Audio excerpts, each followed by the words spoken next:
Hello, I'm about to start playing. Dude, my last live stream literally ended for no reason. What's up, bro? I don't know why it ended out of nowhere. But it just did, bro. It was stupid. Just went, oh, gone. Like dog. Did, bro. It was stupid. Alright, what we got next on the practice routine? Teeny. Oh, let's start with the left foot. So the left foot, let's play a song. Oh my gosh. Let's do.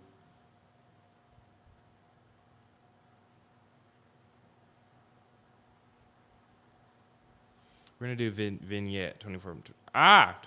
21 pilots. 24 pilots is hilarious. On my left foot. Because why not, bro?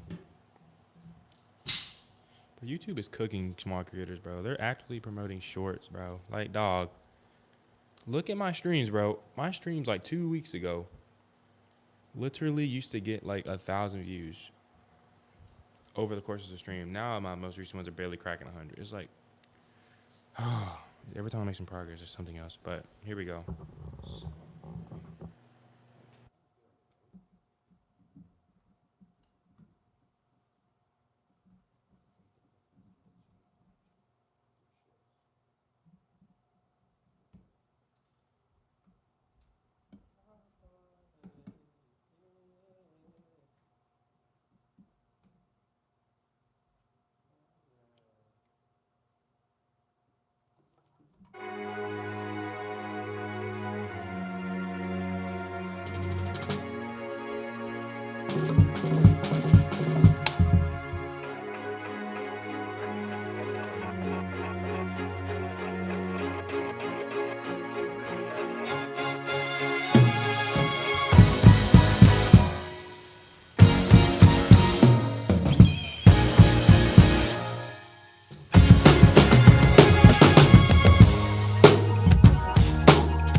Clinging to promises, fighting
Ooh, what we got? Foreigner. Jukebox Hero. It's quite the option. I've never heard of that song.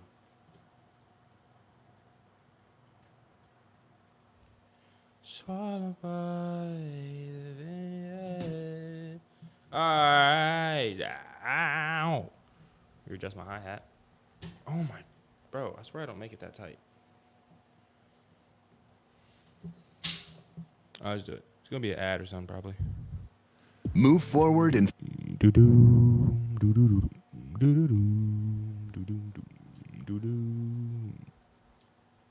let's do it, shall we?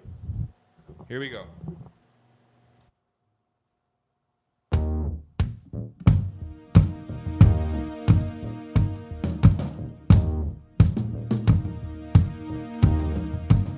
Standing in the rain with his head hung low, couldn't get a ticket, it was a sold-out show. Heard the roar of the crowd, he could picture the scene, put his ear to the wall, and like a distant scream, he heard one guitar, just blew him away. Saw stars in his eyes, and the very next day, bought a beat-up six-string in a second-hand store. Didn't know how to play it,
There's definitely one way you can end a song.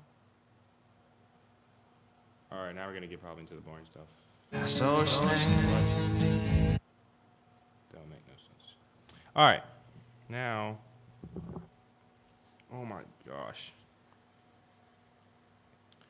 Gonna work on our left foot control.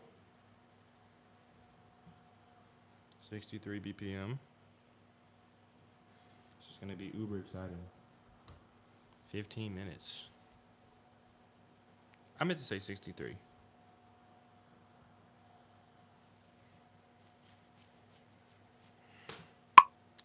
Gonna be at 63 BPM for 15 minutes. Playing a very simple groove where my left foot is playing the bass drum instead of my right foot to work on my left foot control. And that would be mega boring.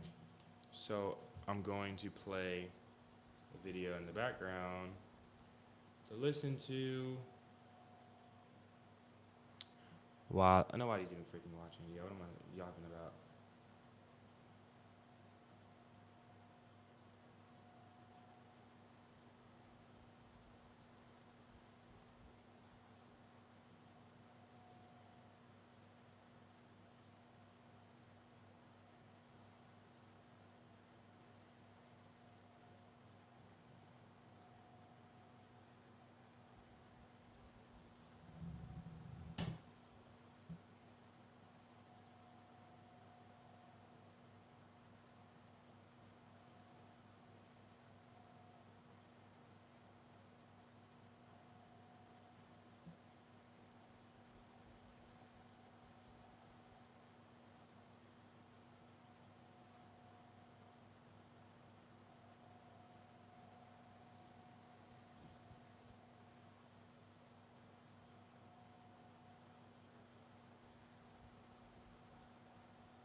Trying to find a video. I'm just gonna, bro.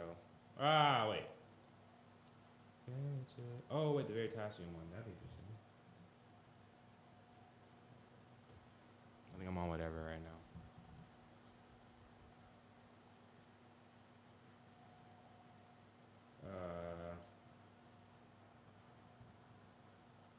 Jeez. Nope. 20 million subscribers. Oh, it's not me for a friend. Okay. Oh, it's not me for a friend.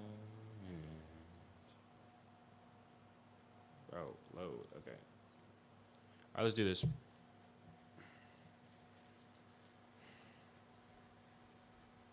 Okay, here we go.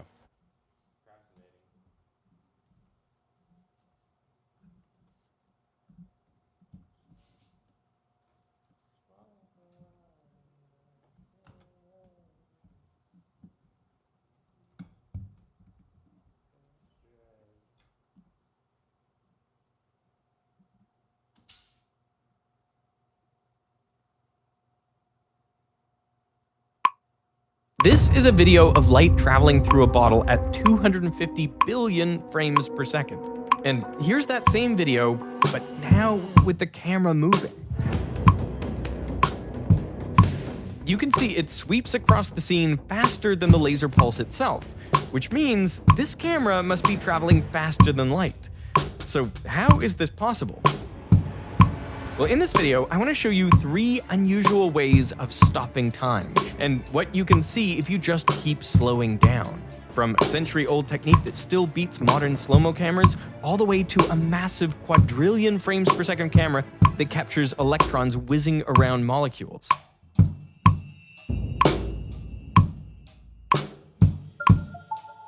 By the 1920s, electric motors were the new standard for powering factories and mills. But many of these motors also came with a flaw. They were sensitive to fluctuations in the electrical grid. A power surge, like from a lightning strike, made them behave unpredictably. So one MIT engineer named Harold Doc Edgerton set out to find a solution. He had a setup that could induce these power surges in a lab. But no matter what he tried, Edgerton just couldn't see what was going on with the motors, because the machines would spin too fast for the human eye to see. and cameras at the time offered no help.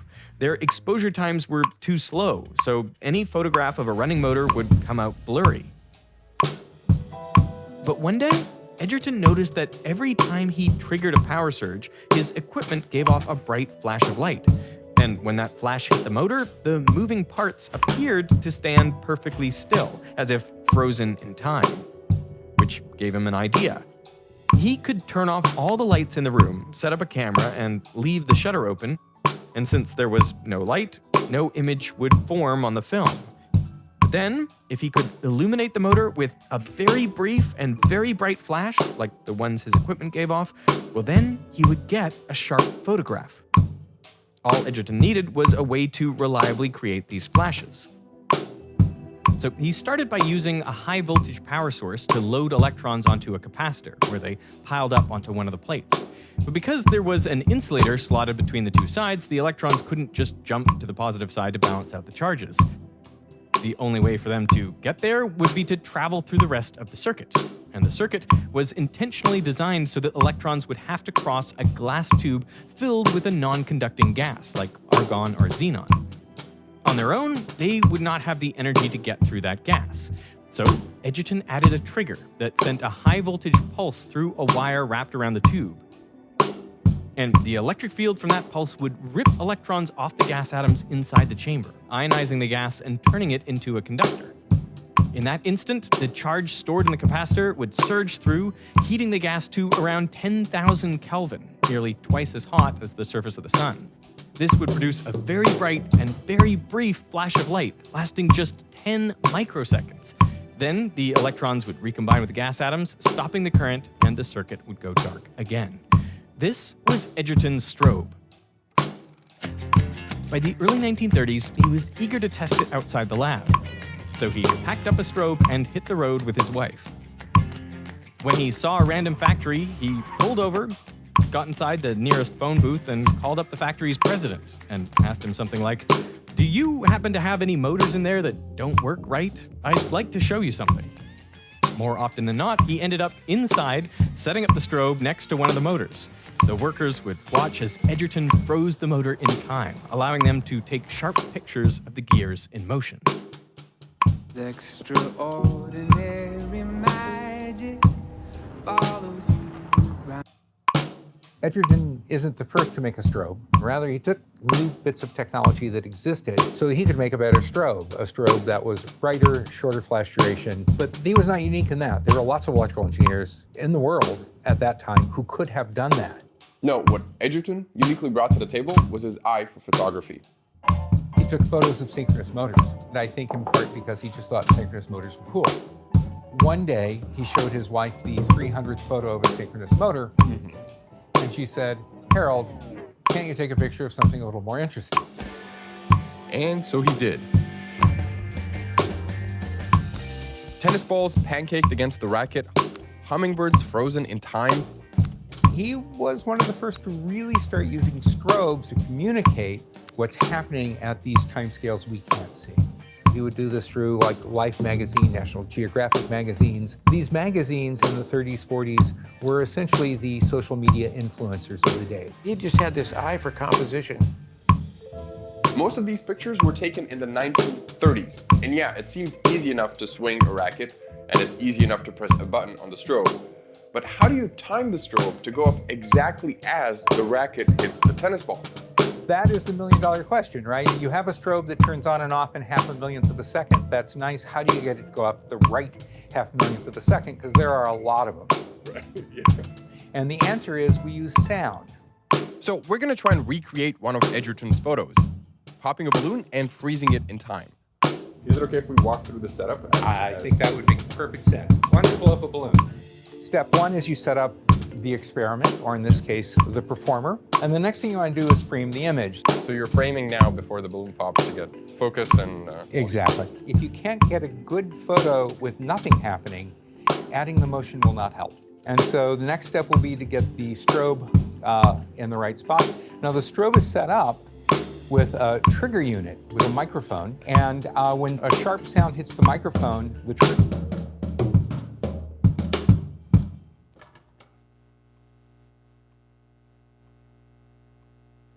image because the room will be dark. And I will say 3, 2, 1, pop. And when I say pop, pop the balloon with an upward motion. And when the sound from the pop hits the mic, after a minor delay, the strobe will fire. The camera will capture that image for the 1/100,000th of a second it's lit. All right, we ready? Lights out, please. And 3, 2, 1, pop. Lights. Oh, there you go. Oh, you look very, do not mess with this man. Nope. Oh, it's awesome. You can see inside the balloon. That's really cool. Okay, here's another photo we took. Can you guess what this is? This hovering white orb? Here it is just a moment later. It's like a little sombrero. It is, yes. That orb is a drop of milk falling onto a plate. That's a pancake, but you'll notice the little drops are all spreading out. Yeah, it's so crisp. Come around, have a look here. Right, it's translucent here, you're seeing through it. Oh, wow. Now, once Edgerton showed the world how powerful strobe photography was, he attracted some unexpected attention. In 1939, a U.S. major named George Goddard walked into Edgerton's lab unannounced. He was working in the Army's photographic lab, developing ways to photograph enemy movements from a plane during the nighttime. The old way of doing a night reconnaissance photograph was to fly over the site at high altitude and drop a flare on a parachute. And then the reconnaissance plane had to fly in under the flare where it would be silhouetted where you could shoot at it. Big problem. Right, so totally exposed. Goddard wanted a safer way, so he asked Edgerton whether he could develop a strobe powerful enough to illuminate the ground from a plane that was a mile or so up in the sky. A strobe that would be bright enough to take a reconnaissance photo. Edgerton pulled out some paper, did a few calculations, and said, "We can do that." The flash released about 60,000 joules in a single millisecond, a peak power of roughly 60 megawatts, which is comparable to the output of a large solar farm. 1, 2, 3, push. The flash lamp was quickly utilized in World War II, and it allowed the Allies to take pictures of Normandy the night before D-Day. This way, they could confirm the German troops were unprepared for the attack. It's hard to ignore just how sharp these strobe photos are, especially the ones Edgerton took in the 1930s. So we got a research-grade slow-mo camera from 2020 that shoots at 20,000 FPS, and we're going to compare its quality to Edgerton's technique by shooting a bullet through a playing card. So let's do the slow-mo camera first. 3, 2, 1. Let's see the video. Oh.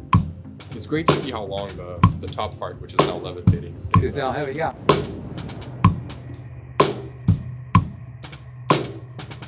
Okay, and now let's do the same with Edgerton's method.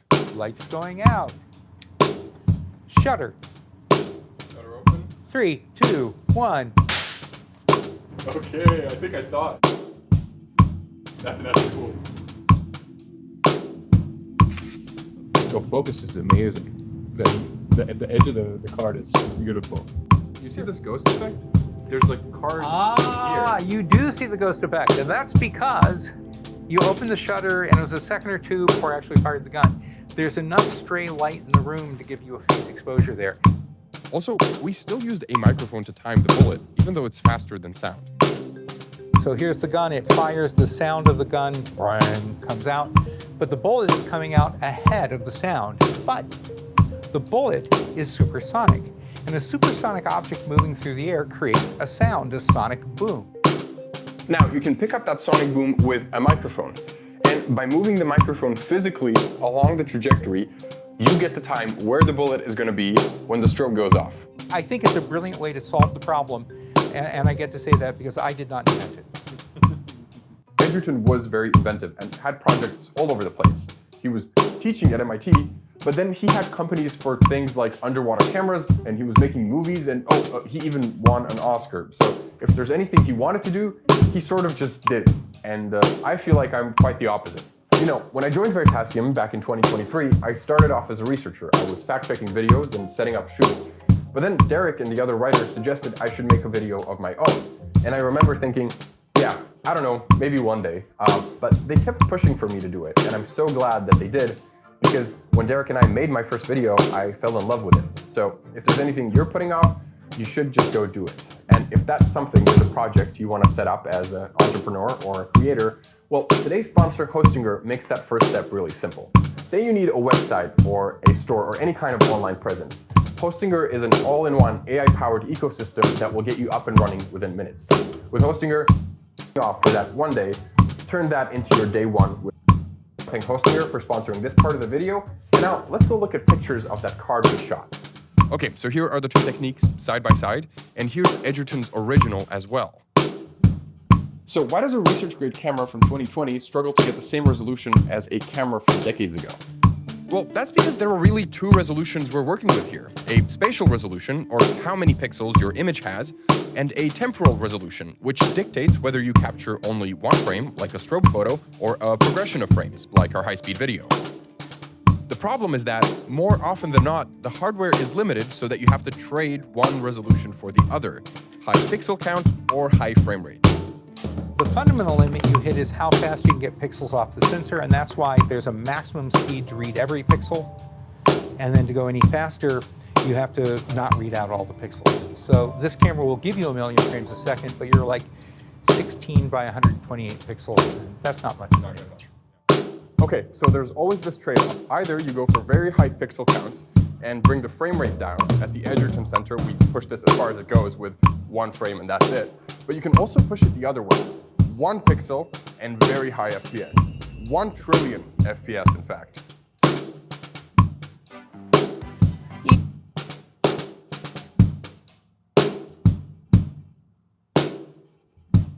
Wait, it's just 1 pixel? What can you do with 1 pixel? Great question. The cameras that I can show you today are cameras that, you're right, they can really only see 1 pixel at a time, but they can see close to 1 trillion frames per second. And what that lets you do is ultra slow motion videos showing light actually traveling. Here's that video of light traveling through a soda bottle. You can see the actual wavefronts propagating underneath the bottle and even how the light bounces off the cap. And even though this looks like a normal video, you can take it with a camera that only sees 1 pixel. Here's how you do it. A single pixel camera is one that captures just one thing: how many photons land on the sensor. And the sensor here is typically sensitive enough to register when even a single photon hits it. And it can count those incoming photons around 1 trillion times a second. So each bin, and technically each frame, is roughly 1 picosecond long. In that time, even light itself only travels around 0.3 millimeters. Sounds impressive, but we've actually had this tech in many phones for years now. It's just LiDAR. You shoot out a pulse of light, it bounces off, and you time how long it takes for that pulse to come back, and from that you get the distance to the object that it bounced off of. But this is all you need to take a speed of light video. We have a setup here that is basically a scaled down room, and we just have some different shapes in it. So we have a cone, a sphere. We have a mirror in the back. And finally, we have the Veritasium and the camera culture logos. You want to see light propagating through a scene. So the way we do that is we shoot out a really short laser pulse that hits just one point in the scene, and that laser pulse has a ton of photons in it. Those photons will hit an object, scatter everywhere, and we want to see what that scattering looks like at all these portions of the scene. To start, our single pixel camera will point at the top left corner. So when a pack of photons... Okay, y'all. Oh, I did not see that. What's up with the tape? The tape dampens the volume of the drums. So when I hit the drums and the audio comes through this mic that I'm tapping, it's not overpowering, which makes the whole mix sound pretty bad. That's why. A lot of trial and error to figure that out. But we did eventually. That's really what matters. Okay. All right, I got to head out. Thank you all for watching. Subscribe. Peace.